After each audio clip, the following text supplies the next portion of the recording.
Did any member of your campaign directly or indirectly contact her about Ms. Whitman's housekeeper? No, and she's not a personal friend of mine, by the way. She said on CNN that she was.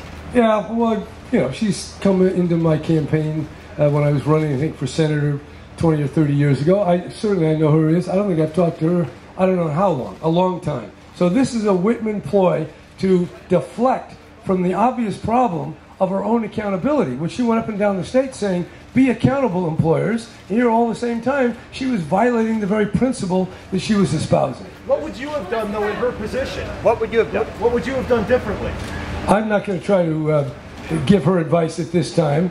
You know, we all have to make these decisions for ourselves. I'll tell you one thing I wouldn't do. I wouldn't accuse somebody who worked for me for 9 years of stealing my mail when she had absolutely no evidence of it. There is a uncontrovertible fact where Meg was wrong. So I think if we want to kind of add up what we know and then what's in the gray zone, that's really what we know. Was she wrong to have her on her payroll? If she knew about it, of course she's wrong if she doesn't. If she knows about it. But by the way, she also should treat her as a human being, because it's not just about cost benefit, about tax breaks, about competition. We're also human beings. There's a moral economy in addition to the money economy. And when someone works with you, you do have familial bonds and ties. And I think if that story is to be believed, I think Meg flunked the most fundamental test of all, and that is to treat people with respect and decency. Two more questions. Your campaign knew about the rumor that's coming out about 2 weeks before it came out.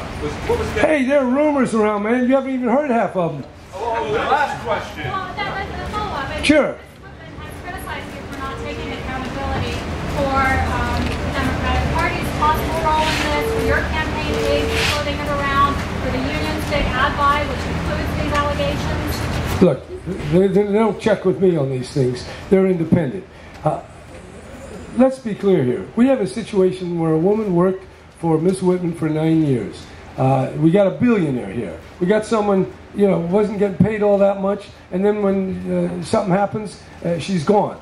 I don't want to go beyond the facts that we know, but I don't think it's very decent. I don't think the people of California are going to think it is, and let's keep the focus where it is. Meg Whitman is always pointing the finger, but she never turns it inward and says, okay, I screwed up, and I acknowledge it. She could have done that before the campaign even began. I mean, she knew something way back in 09. That was the time to say, hey, here's the facts, lay them out. But she was facing a tough primary. She wanted to be Miss Steel, what is it, Spine of Steel, and be very anti-immigrant. She did that, but she did it on a whole house of cards that seems to be collapsing. Thank you very much.